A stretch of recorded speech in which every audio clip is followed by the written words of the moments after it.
এই অমুক ভাই রাজনীতিতে ঢুকছে, আয় হায় হায়, ও তো শেষ হয়ে গেল, নষ্ট হয়ে গেল। ভালো আলেম ভাবছিলাম, এখন তো আর এটা ভালো আলেম ভাবার সুযোগ নেই। কেন? ওটা তো রাজনীতি করে। কি করে? রাজনীতি। ভালো ইমাম সাহেব ছিল, অমুক পীর সাহেবের মুরিদ ছিল, মাশাআল্লাহ, খুব ইসলাহিলানের সম্পর্কিত। এখন কি হয়েছে? রাজনীতি করে। মানে রাজনীতিকে স্বতন্ত্রভাবে একটা পাপ, অন্যায়, অপরাধ মনে করার যে প্রবণতা, এটা খারাপ, এটা মারাত্মক। এই জায়গা থেকে আমাদের বের হয়ে আসা জরুরি। আমাদের রাজনৈতিক সচেতনতা নাই বললেই চলে। আবার যারা রাজনীতি করি তাদের মধ্যেও রাজনীতির যেই সচেতনতা সেটা নেই। এই জন্য আমি আমাকে সহ আপনাদের জন্য সামগ্রিকভাবে মুখাতাব বা সম্বোধিত শুধু আপনারা না, আমি নিজেও, অসচেতনতা আমাদের মধ্যেও, কারোর মধ্যে সচেতনতা আছে, কাজ নেই, কারোর মধ্যে কাজ আছে, সচেতনতা নেই, কারোর মধ্যে উপলব্ধি আছে কিন্তু কাজের পরিবেশ নেই, কারোর পরিবেশ আছে, কাজ নেই।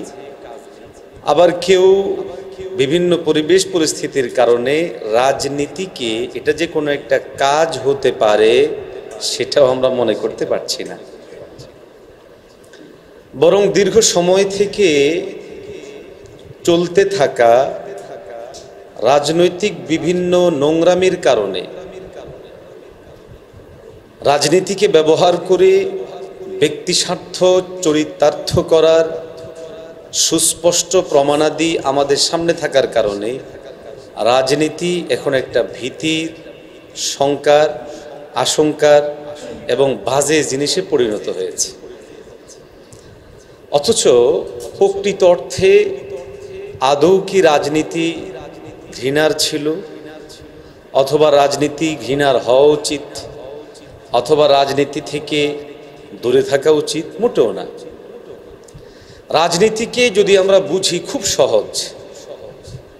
রাজনীতির মানে হলো যে রাষ্ট্র পরিচালনা করা, রাষ্ট্র পরিচালনার অংশীদার হওয়া। এরকম না বিষয়টা? না ভিন্ন কিছু? এটাই তো। যারা রাজনীতি করেন তাদের মধ্য থেকে কেউ মেম্বার হচ্ছেন, তিনিও রাষ্ট্র পরিচালনার একটা অংশে দায়িত্ব নেন। কেউ চেয়ারম্যান হচ্ছেন, তারা রাজনীতি আরেকটা অংশে দায়িত্ব নেন। কেউ এমপি হচ্ছেন। সামগ্রিকভাবে একটা রাষ্ট্র পরিচালনার দায়িত্ব নেওয়া। রাষ্ট্র পরিচালনা মানে কি? এটা গাড়ির মতো চালান না।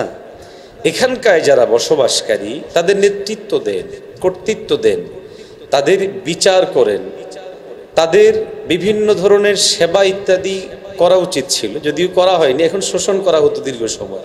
তার মানে হলো রাজনীতি মানে খারাপ কিছু না। রাষ্ট্রের পরিচালনা করা, রাষ্ট্রের দায়িত্ব নেওয়া। এখন রাষ্ট্র পরিচালনা করা ও রাষ্ট্রের দায়িত্ব নেয়ার এটা দুটা সুরত। একটা হলো আমি আমার নিজের স্বার্থ সিদ্ধির জন্য রাজনীতি করব, আরেকটা হচ্ছে আমি আমার স্বার্থ সিদ্ধির জন্য না, বরং আমি আমার উম্মার খেদমতের জন্য রাজনীতি করব। দুটা এক নয়। এখন প্রথম বিষয়, রাজনীতি করতে হলে আমাদের বা রাষ্ট্র পরিচালনায় অংশীদার হতে হলে দালিলিকভাবে আমাদের এই বিষয়গুলো সাফ হওয়া দরকার। দেখুন, রাসূলুল্লাহ সাল্লাল্লাহু আলাইহি ওয়াসাল্লাম নিজে রাষ্ট্র চালিয়েছে, চালাননি?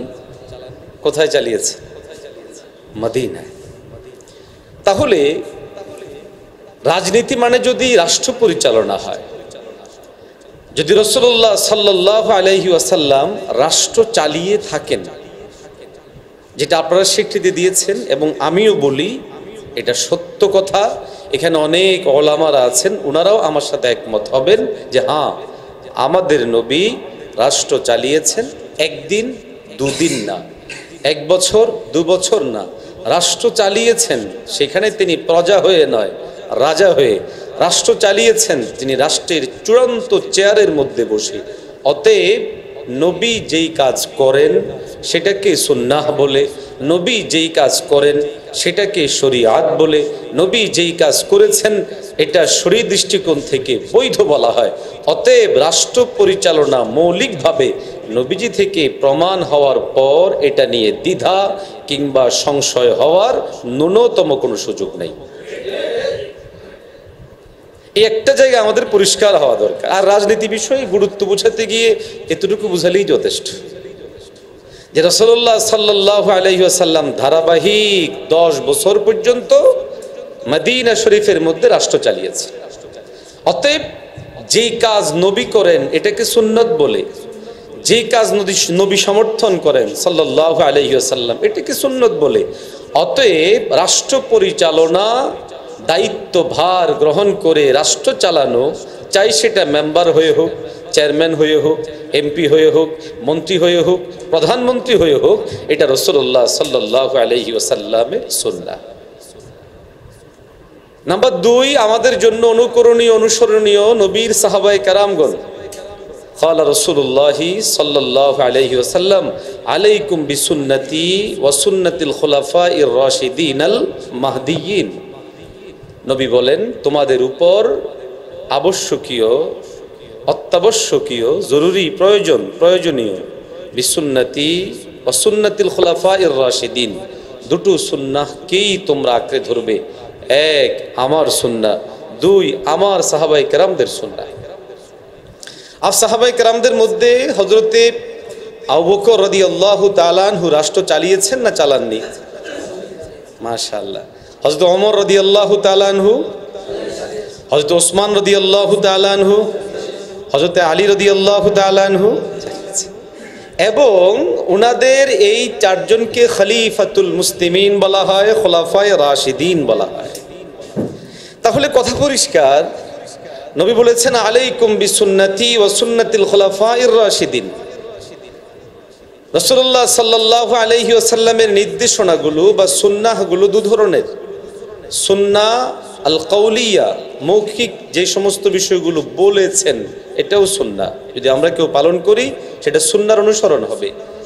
আর কিছু আছে ফালিয়া, এটা বলেছেন আবার করেছেন, রাষ্ট্র পরিচালনা সুন্নাহ, যেটার ব্যাপারে নবীজি করেছেন, নবীজি বলেছেন। অতএব যদি আমরা যারা আছি উম্মার জন্য, মুসলমানদের জন্য, আলেমদের জন্য, ইসলাম সচেতন ব্যক্তিদের জন্য রাসূলুল্লাহ সাল্লাল্লাহু আলাইহি ওয়াসাল্লামের এই হাদিসকে সামনে রেখে, এবং কল্পিত কোনো কথা না, আমি যেটা বললাম এটা কল্পিত কথা না বাস্তব, নবীজি রাষ্ট্র চালিয়েছেন এটা কল্পিত কথা না বাস্তবতা, সাহাবায়ে কেরাম রাষ্ট্র চালিয়েছেন কল্পিত কথা না বাস্তবতা? বাস্তবতা। তাহলে রাষ্ট্র পরিচালনার জিম্মাদারি গ্রহণ করা সুন্নাহ বা সাবিত বিসুন্নাহ, সাবিত বিসুন্নতিন নবী, সাবিতুম বিসুন্নতি আসহাবি রাসূলিল্লাহি সাল্লাল্লাহু আলাইহি ওয়াসাল্লাম, রাসূলুল্লাহ সাল্লাল্লাহু আলাইহি ওয়াসাল্লাম এবং তার সাহাবায়ে কেরামদের সুন্নাহ দ্বারা প্রমাণিত, যেটা তারা নিজেরা স্বয়ং করেছেন। অতএব আমাদের মধ্যে যাদের দ্বিধার সংশয় আছে, আমি রাজনীতিতে যুক্ত হব কি হব না, রাজনীতি করব কি করব না, রাজনীতিকে বৈধ মনে করব কি করব না, রাজনীতি যারা করেন এদেরকে ধান্দাবাজ মনে করব না ভালো মানুষ মনে করব, এতটুকুর জন্য এই ব্যাপারটা যদি ব্রেনে থাকে, যদি আমার কোনো মুসলমান ভাই রাষ্ট্র পরিচালনার জিম্মাদারি নবীজির সুন্নাহ মনে করে নিতে চায়, এই জন্য সে রাজনীতি করছে, তাহলে এই জায়গায় আর সন্দেহ থাকার সুযোগ নাই, সংশয় থাকার সুযোগ নাই। যারা রাজনীতি করেন তাদের ব্যাপারে ভুল ধারণা নেওয়ার কোনো সুযোগ নাই। যদি কেউ রাজনীতিকে নিজের স্বার্থ সিদ্ধির সিঁড়ি হিসেবে বানায়, কেউ যদি রাজনীতিকে বা রাষ্ট্র পরিচালনার দায়িত্বভার গ্রহণ করাকে নিজের আখের গোছানোর মাধ্যম হিসেবে বানায়, যেমনটা ঘটেছে আমাদের বিগত রাজনৈতিক দলগুলোর বিভিন্ন মন্ত্রী, এমপি, এমনকি একটা ওয়ার্ডের, ইউনিয়নের, ছাত্রলীগ বলেন, অমুক দল, যার নাম না বলি, বিভিন্ন দলের লোকদের, ছাত্র সংগঠনের ভাইদের ব্যাপার এমন ছিল, একটা ইউনিয়ন দায়িত্বশীল ধরা খেলেই 2-4-5 কোটি টাকার দুর্নীতি দেখা যাচ্ছে, ঠিক না? যদি এরকম কোন ইসলামী রাজনৈতিক দলের কোনো নেতাই করে, তাহলে তার জন্য সেটা ইসলাম নামে যদি এই রাজনীতি হয়, তারপরেও তার জন্য এটা কি নয়, বৈধ বা সঠিক নয়। তাহলে সামগ্রিকভাবে নবীজি সাল্লাল্লাহু আলাইহি ওয়াসাল্লাম রাষ্ট্র পরিচালনার দায়িত্ব নিয়েছেন, আমিও যদি সেই অর্থে দায়িত্ব নিই সেটা সুন্নাহ হবে। এবং ইনশাআল্লাহ আমরা আশাবাদী যে নবীজি সাল্লাল্লাহু আলাইহি ওয়াসাল্লামের অনুসরণ করার কারণে নিয়তের বিশুদ্ধতার ভিত্তিতে আল্লাহ তাকে এই রাজনীতির মধ্যে সওয়াব দান করবে। এটা সুন্নাহর অনুসরণ এবং নবীজির সেই দৃষ্টি খেয়াল করে যদি কোনো করা হয়, কিন্তু স্বার্থ সিদ্ধির জন্য করা হয় কিংবা ভিন্ন কোনো উদ্দেশ্যে করা হয় তাহলে কিন্তু হবে না। দেখুন, আমাদের মধ্যে অনেক সময় অনীহা কাজ করে। একটা অনীহা হচ্ছে পরিবেশের কারণ। যেমন ধরুন, আমাদের মধ্যে এখানে অনেক ভাই এমন থাকতে পারেন বা আগেও ছিলেন, যিনি যে মসজিদে ইমাম হিসেবে আছেন, এই মসজিদে তিনি নিয়ন্ত্রিত, তো চাইলেও তিনি ওপেনে কাজ করবেন এটা সম্ভব না। এটা একটা পরিবেশের দায়বদ্ধতা। এই জায়গায় তিনি যদি রাজনীতি না করেন বা এই জায়গাটায় যুক্ত না হন, এটা দোষের না। তিনি একটা খেদমতে আছেন, বাকি খেদমতটার ব্যাপারে ঘৃণা নাই, খারাপ মনে করছেন না, বাকি পরিবেশের কারণে করতে পারেন না, ভিন্ন জিনিস হতেই পারে। কিন্তু যদি মনস্তাত্ত্বিক ভাবে এটাকে খারাপ মনে করা হয়, এই অমুক ভাই রাজনীতিতে ঢুকছে, আয় হায় হায়, ও তো শেষ হয়ে গেল, নষ্ট হয়ে গেল, ভালো আলেম ভাবছিলাম, এখন তো আর এটা ভালো আলেম ভাবার সুযোগ নেই। কেন? ওটা তো রাজনীতি করে। কি করে? রাজনীতি। ভালো ইমাম সাহেব ছিল, অমুক পীর সাহেবের মুরিদ ছিল, মাশাআল্লাহ, খুব ইসলাহিলানের সম্পর্ক, এখন কি হয়েছে? রাজনীতি করে। মানে রাজনীতিকে স্বতন্ত্রভাবে একটা পাপ, অন্যায়, অপরাধ মনে করার যে প্রবণতা, এটা খারাপ, এটা মারাত্মক। এই জায়গা থেকে আমাদের বের হয়ে আসা জরুরি। দ্বীনের যতগুলো শোভা আছে, যতগুলো দিক আছে, এখানে সবাই সব কাজ এটা টাইম করবে, এটা হয় না, সম্ভব না। কারো কারো মেজাজের মধ্যে দাওয়াত ও তাবলীগ করার মেজাজ, করুক সে, বাকি সে সিয়াসা ইসলামিয়ার ব্যাপারে, ইসলামী রাজনীতির ব্যাপারে পজিটিভ ধারণা রাখবে, সময়ে সুযোগে ইসলামী রাজনৈতিক দলগুলোকে সহায়তা করবে, তাহলে এটা হুলু মুক্ত হলো, একে অপরের জন্য সহায়ক হলো।